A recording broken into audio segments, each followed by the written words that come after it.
Hey guys, welcome back to the channel. Today we are taking a look at a trophy guide and roadmap for Resident Evil 7 Biohazard. This is the newest version of Resident Evil. I guess not the newest game in the franchise because RE2 and 3 technically came out after this, even though they're remasters, but this is the latest game in the franchise. This one here is fully playable on the PlayStation 4 and on the PlayStation VR, so you can play it any way you want. And it's also included on the PlayStation Plus collection of games coming to PS5 in November 2020. This video here is going to be completely spoiler-free, and we're going to be showing you exactly what's required to get the Platinum Trophy in this game without ruining any of the game for you. Let's get on with the video.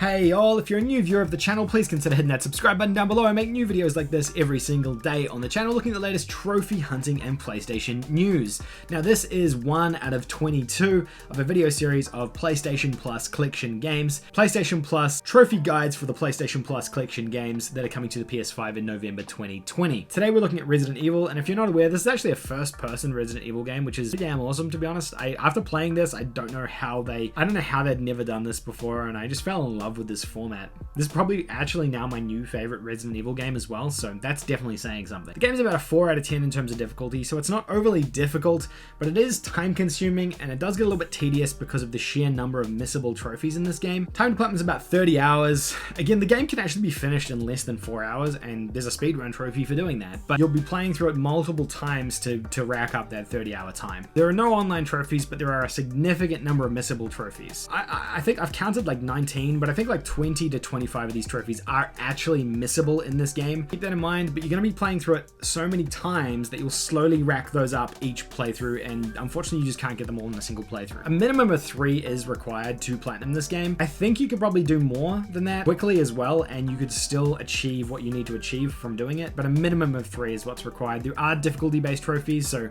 there is a hard playthrough required for this game. There is no chapter select, so if you pass a particular area of the game, it does get locked off for you forever. And there are no trophy stacks for this game. Now, I know that everything I've just said is probably like a trophy hunter's worst nightmare, right? Like, apart from the fact there's no online trophies here, everything else sounds terrible. So many missable trophies, no chapter select, difficulty trophies, multiple playthroughs, blah. I know, right? The game is fantastic though. I wouldn't write it off just yet. I would stick with it because it's so good and it's worth being played. Trophy breakdown, we have 38 total trophies. The actual trophy list got to 59 trophies when all the DLC was added, but we're just looking at the normal base game trophies today. There are 8 associated with story. These are non-missable trophies, 4 associated with finishing the game on various difficulties. We have 5 misc trophies for doing random things in the game. We have 19 missable trophies. These are purely missable. If you pass a particular point in the game or you play through in a particular style, you cannot get these.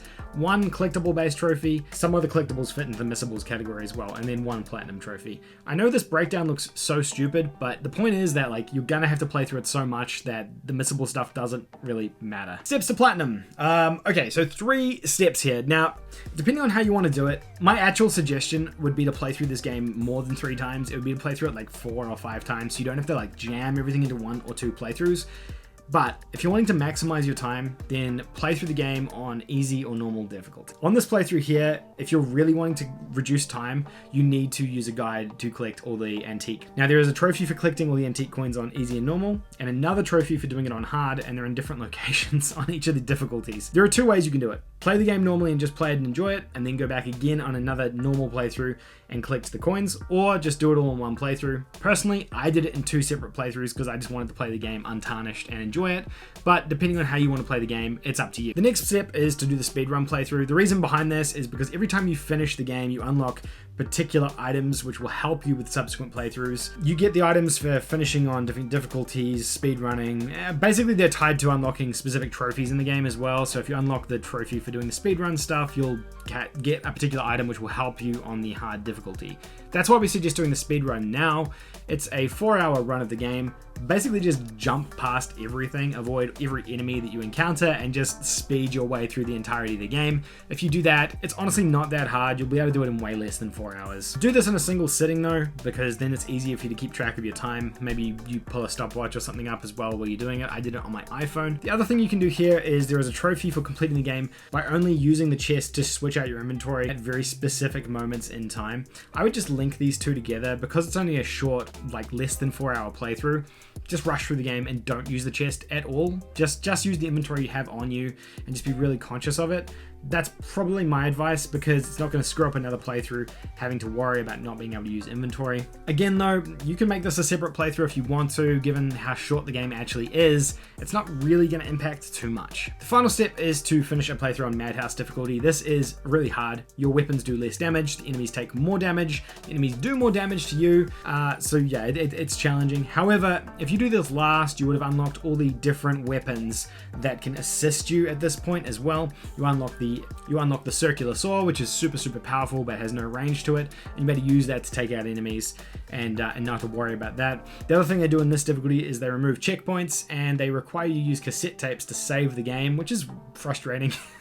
But so you can save less frequently, essentially. You have to use your saves very sparingly, but again, the more of it you do in a single playthrough, the less of an issue that becomes anyway. If you've kind of mastered how this game works at this point, you shouldn't have to worry too much about that. By the time you get to this stage, a lot of those missable trophies that you'd be missing throughout the game will have been earned, but there are stuff for finishing the various like flashback tapes in the game, for example, which you completely can miss if you don't do them in a particular way, you don't finish them in a particular time. So it's worth checking back on those things and going back and doing those missable trophies. Some of the missable trophies are as simple as, you know, placing an object in front of a light where the shadow puzzles are, and just putting an object in front of it that shouldn't be there. So they're really simple things to do, and I would suggest having a look through the trophy list after you've done your first playthrough, so you can try and clean up some of those missable trophies either on the Madhouse difficulty or on another normal playthrough. On the Madhouse difficulty, it's important that you collect the antique coins again. Use a guide to do that. By this point, there's no spoilers in the game, right, because you've played it so many times,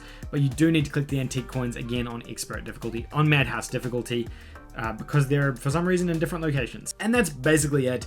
I've decided not to do notable trophies for this game because there are so many missables. It doesn't really make a huge amount of sense to just pull up a giant list of stuff. Plus I like to keep these as like top line as possible, so you know exactly kind of what you're in for when you go to platinum this game. You can decide, hey, I don't want to pick it up, or I do want to pick it up based on the information I've just given you. Let me know if you guys are going to go and platinum this one. I'd be curious to get your thoughts in the comment section down below. Maybe you've already platinumed this game, and if you have, I want to get your thoughts on that as well. Do you have any additional tips and tricks for new players out there who are going to go for this in November as part of the PlayStation Plus collection? If you enjoyed this video, don't forget to give it a double thumbs up. Actually, don't do a double, just do a 1. If you do it twice, I think that doesn't count. And hit the subscribe button down below. I'd really appreciate that. I guess I'll see you guys all in tomorrow's video. Thank you so much for watching. Bye for now.